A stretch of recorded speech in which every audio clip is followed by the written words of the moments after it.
आसमान में लद्दाख में इस वक्त चिनूक हेलीकॉप्टर उड़ रहे हैं, अपाचे हेलीकॉप्टर उड़ रहे हैं, सुखोई, मिराज, सबकी झलक वहां पर दिख रही है। ये किसको दिखा रहे हैं? अपनी राजनीतिक पार्टियों को या चीन को?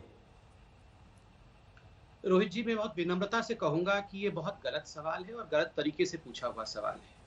ये हिंदुस्तान की सेना की जहाजें उड़ रही हैं और आप ये पूछ रहे हैं कि क्या हम ये राजनीतिक पार्टियों को दिखाने के लिए उड़ा रहे हैं या चीन के लिए उड़ा रहे हैं। मुझे लगता है इस प्रश्न का, this question does not merit an answer. इस प्रश्न का कोई उत्तर नहीं देना चाहिए। मैं तो बहुत सारे ऐसे सवाल लगते हैं जिनका कोई उत्तर नहीं देना चाहिए। रोहित भाई, मैं इनकार करता हूं। और आपके ऊपर तो आरोप भी यही लगता है कि आप तो विपक्ष के किसी भी नेता का, किसी भी पत्रकार का कोई भी सवाल इस लायक समझते नहीं कि उसको जवाब दिया जाए। रोहित भाई, इसी आरोप की वजह से आज आपको ऑल पार्टी बुलानी पड़ रही है सर। रोहित भाई, आपने मुझसे सवाल पूछा कि ये जो भारत की सेना वहां जहाज उड़ा रही है, ये पत्रकारों को दिखाने के लिए, रोज पत्रकारों को नहीं सर, राजनीतिक पार्टियों को। मैं पहले कह रहा हूं भाई, मैं कंप्लीट कर लूं, तो प्लीज। बहुत तंज वाले नेता माने जाते हैं, तंज नहीं समझ पाए। मैं बहुत बुरा हूं, मुझे कंप्लीट कर लेने दीजिए। रोहित भाई, आपका सवाल था, पहला सवाल था कि ये जो जहाज उड़ाए जा रहे, इतनी बढ़िया तरीके से श्वेता सिंह ने वहां से रिपोर्टिंग की, पूरा साइंटिफिकली समझाया। फिर आपका ओपनिंग स्टेटमेंट था, मेरे से सवाल था कि ये जो जहाज उड़ा रही है भारत, वो किसको दिखाने के लिए उड़ा रही है? राजनीतिक पार्टियों को दिखाने के लिए उड़ा रही है या चाइना को दिखाने के लिए उड़ा रही है? क्या आपको इसका उत्तर पता नहीं है रोहित जी?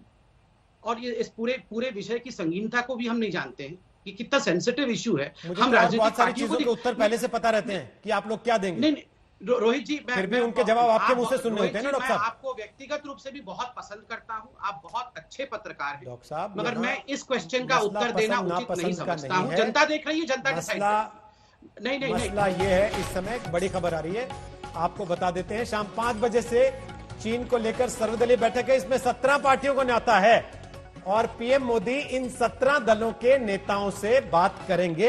हालांकि नाराजगियों का इजहार शुरू हो चुका है। आम आदमी पार्टी और आरजेडी दोनों ने नाराजगी का इजहार कर दिया है कि हमें इस बैठक में क्यों नहीं बुलाया गया, और संबित पात्रा इस बात से नाराज हैं कि हमने ऐसा सवाल क्यों पूछ लिया। बहरहाल हिमांशु आ गए। अंजना, आप सवाल पूछ रहे हैं। अब मैं संबित जी के पास जाऊंगी सवाल लेकर, तब अन्य मेहमानों के पास भी। जल्दी से हिमांशु से एक अपडेट ले लेते हैं।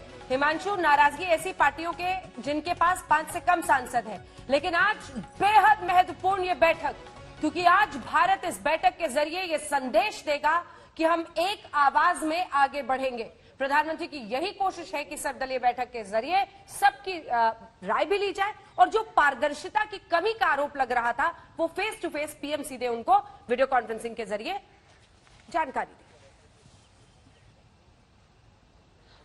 देखिए, बिल्कुल मैं आपको बता दूं अंजना कि ये बात सही है कि ऑल पार्टी मीटिंग बुलाई गई है। आप याद कीजिए कि पुलवामा की घटना हुई थी, उसके बाद सीसीएस की बैठक हुई थी और उसके बाद ही जो है प्रधानमंत्री नरेंद्र मोदी ने उस सीसीएस की बैठक के बाद ये घोषणा की थी सरकार ने कि ऑल पार्टी मीटिंग बुलाई जाएगी। और सरकार ने अब फिर से, जब चीन के साथ सीमा पर विवाद बढ़ चुका है, तनाव पूरी तरीके से सबको दिखाई दे रहा है, उस समय सर्वदलीय बैठक बुलाई है। और ये बात जरूर है कि जिन पार्टियों के 5 सांसद है उन्हीं को बुलाया गया है। इससे पहले भी इस तरीके की मीटिंगें होती रही हैं जिसमें 5 से कम सांसदों वाली पार्टियों को नहीं बुलाया गया।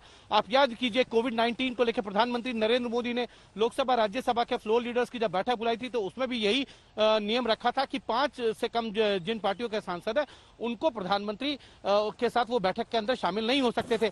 अब अगर प्रधानमंत्री ने सर्वदलीय बैठक बुलाई है तो और उसमें भी यही नियम लगाया तो उसमें किसी को नाराज होने की तो शायद जरूरत नहीं है, क्योंकि इससे पहले भी जो कोविड को लेकर बैठक बुलाई थी उसमें भी ये होता।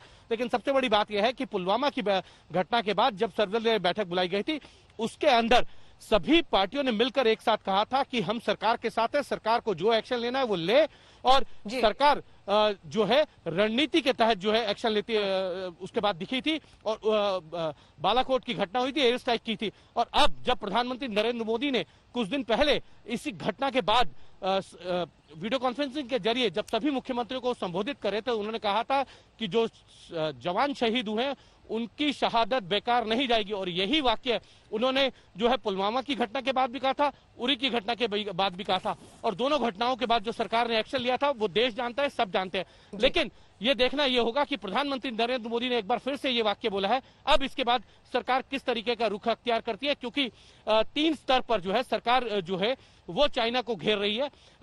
ग्राउंड पे तो सेना लड़ती नजर आ रही है, भारत की सेना। दूसरी तरफ डिप्लोमेटिक स्तर पर सरकार लड़ने की पूरी तरीके से चाइना को एक्सपोज करना चाहती है। तीसरा, अगर हम कहें तो सबसे महत्वपूर्ण ये है कि आर्थिक प्रतिबंध लगाना चाहती है।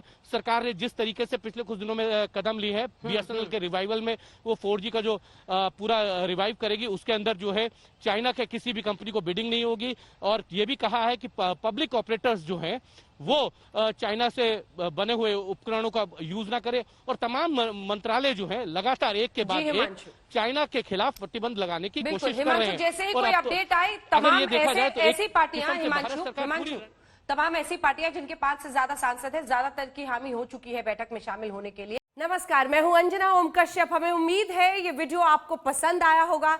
लेटेस्ट खबरों के लिए यूं ही देखते रहिए आज तक, और इस वीडियो के पसंद आने पर लाइक, शेयर एंड सब्सक्राइब करना ना भूलें।